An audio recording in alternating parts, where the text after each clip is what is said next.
मध्य विद्यालय नवीन आरक्षी रांची कांके रोड के शहर के बीचों बीच स्थित है। इस विद्यालय की प्रधान अध्यापिका डॉक्टर ज्योत्सना मिश्रा है। उन्होंने विद्यालय में एक शिक्षिका के रूप में वर्ष 2007 में योगदान दिया था और वर्ष 2016 में वे विद्यालय की प्रभारी प्रधान अध्यापिका बनी। प्रधान अध्यापिका होने के बावजूद वे कक्षा 8 की वर्ग शिक्षिका भी है और नियमित कक्षाएं भी लेती हैं। इस प्रकार वे बच्चों के साथ शैक्षिक और सह शैक्षिक गतिविधियों में लगातार जुड़ी हुई है।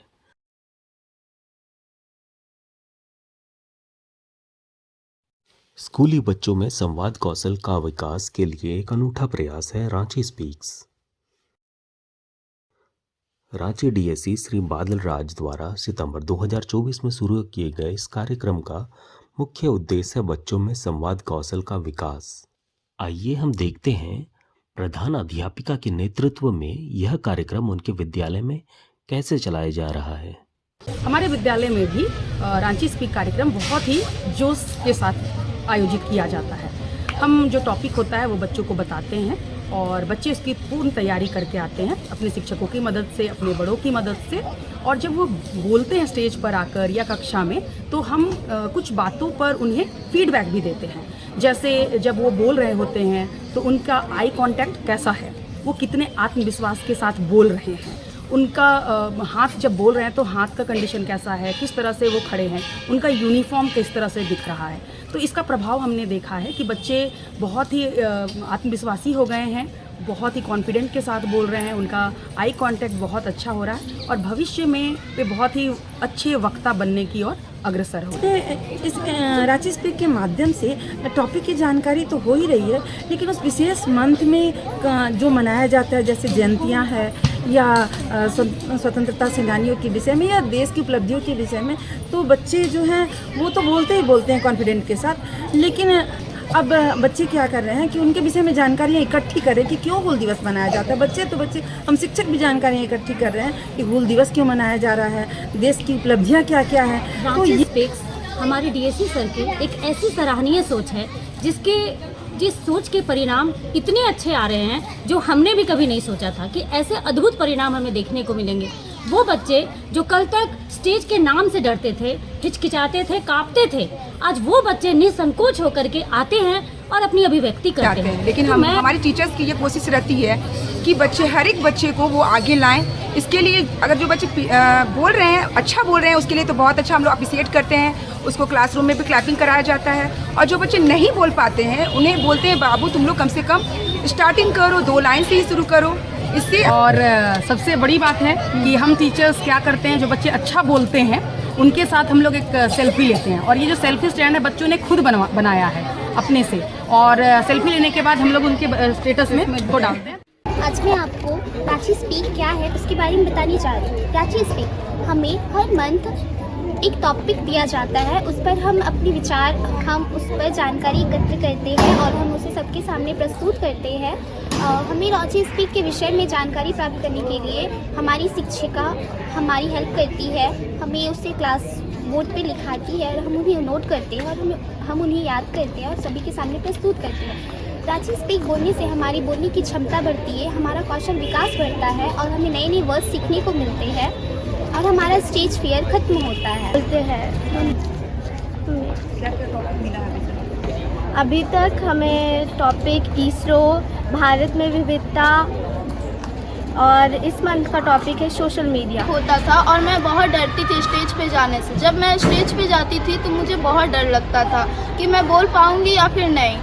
उसके बाद जब से मैम सेल्फी वाला निकाल दी, जो भी बच्चे रांची स्पीक बोलते थे मैम उसके साथ सेल्फी लेती थी और अपना स्टेटस पे डालती थी, तो मुझे भी महसूस हुआ कि मैं भी मैम के स्टेटस पे रह सकती हूँ। विषय प्राप्त होते ही वे बाल संसद में उस पर गहन चर्चा करते हैं।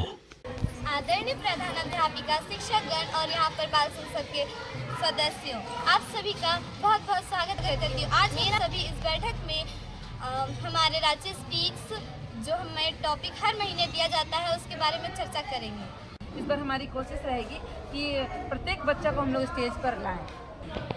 जैसे कि हम हम लोग को रांची स्पीक का हर साल टॉपिक मिलता है, तो हम सब बाल संसद का हमें ये जिम्मेदारी है कि प्रत्येक हर एक बच्चों को उन्हें अगले दिन उनका नाम अनाउंस करके उन बच्चों को स्टेज पे ले जाए। इस बार चेतना सतर्क में टीचर्स के साथ अपनी कोशिश रखेंगे कि बच्चों को भी थोड़ा जागरूक करें और उनसे अपनी प्रेरणा बढ़ाएं, अपने रांची स्पीक को ना और आगे तक बढ़ाएं।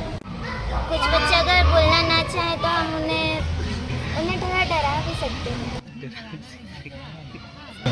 प्यार से भी बोल सकते हैं कि हाँ कि तुम अगर बोलोगे तो तुम्हें अच्छी बातें तुम बोलोगे, जिससे तुम इन सब के बारे में जान सकोगे। अगर जो बच्चे बोलना नहीं चाहेंगे, छोटे बच्चे लोग का 15 अगस्त में चल रहा है तो वो लोग को हम बता सकते हैं 15 अगस्त में क्या क्या हुआ था, उन्हें थोड़ा मोड़ा कुछ जानकारी दे सकते हैं अपने तरफ से, उन्हें स्लोगन कुछ तैयारी कर सकते हैं, कुछ नारा तैयार कर सकते हैं, क्योंकि जब बच्चे जब स्लोगन बोलते हैं तो उनका कॉन्फिडेंस स्लोगन में ही आ जाता है। और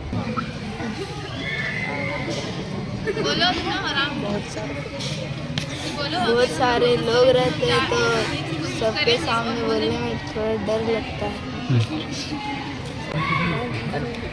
बच्चे लोग, लड़के लोग स्टेज में नहीं जाने खोजते हैं क्योंकि उन लोग को डर लगता है।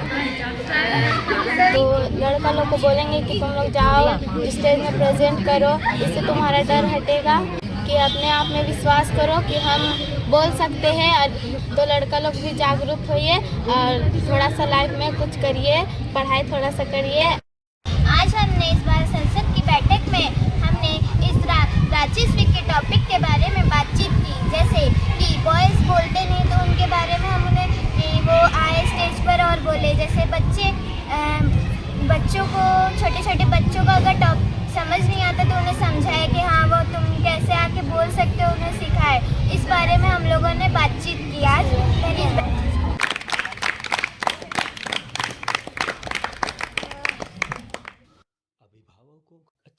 जितना छोटा छोटा बच्चा, आजकल का बच्चा लोग बोल लेता है, हर चीज़ का कोर्स याद कर लेता है, उस तरह से हम लोग का नहीं हो पाता था, क्योंकि हम लोग का समय में इतना नहीं था। और अब का बच्चा लोग का बहुत स्कूल में बहुत चीज़ हर तरह का मतलब कि आने लगा है, इसके वजह से बच्चा लोग आगे बढ़ रहा है। हम लोग का समय में बहुत कम था और बच्चा लोग का समय में बहुत ज़्यादा हो गया, से नहीं हो पाता है। हम लोग थर्मसा जाते हैं अभी भी, लेकिन बच्चा लोग तो एकदम टैलेंट हो गया, कहना नहीं फायदा होता। उसको ये इतना समझ में होता है कि हम स्टेज पर चल रहे हैं तो हमको दिल में तसल्ली हुआ है, डर था ऐसा। और घर में आईना देख के एकदम प्रेम करता है पूरा। वो अपना भाई को सुनाता है, फिर बहन को सुनाता है, फिर पापा मम्मी को सुनाता है। ऐसे बोले हैं मम्मी आज 3 अगस्त की बढ़िया बोले हैं, तो हम लोग बोलते हैं कि अच्छा बेटा तुम बहुत अच्छा पढ़ाई किया है। रांची स्पीक्स कार्यक्रम का प्रभाव अब बच्चों पर भी दिखने लगा है।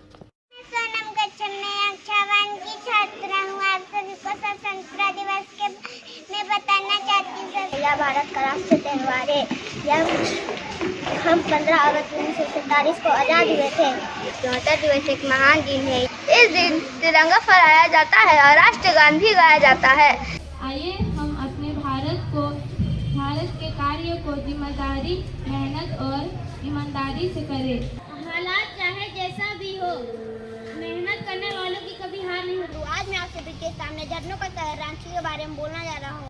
रांची को झरनों का शहर कहा जाता है क्योंकि इसके आसपास कई खूबसूरत झरने हैं। रांची अपनी प्राकृतिक सुंदरता के लिए भी जाना जाता है। Today I am going to introducing about Kargil विजय दिवस।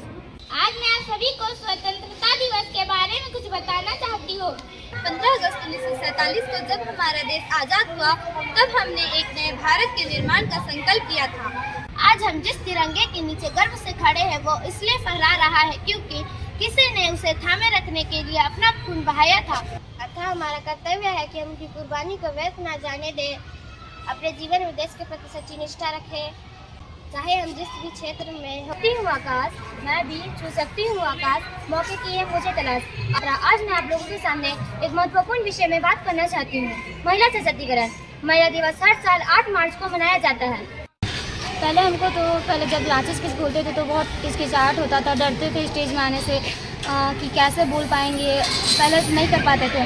लेकिन जब से हम कोशिश किए तो अभी बहुत अच्छा कर रहे हैं।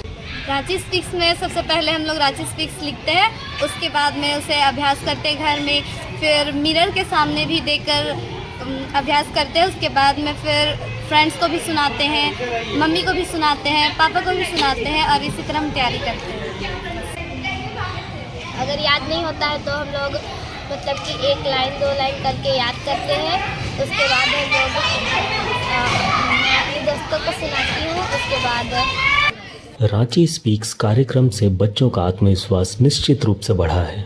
श्री बादल राज सर की दूरदर्शी सोच और डॉक्टर ज्योत्सना मिश्रा जैसे प्रधान अध्यापक और उनकी टीम की मेहनत से यह कार्यक्रम उनके विद्यालय में सफल हो रहा है।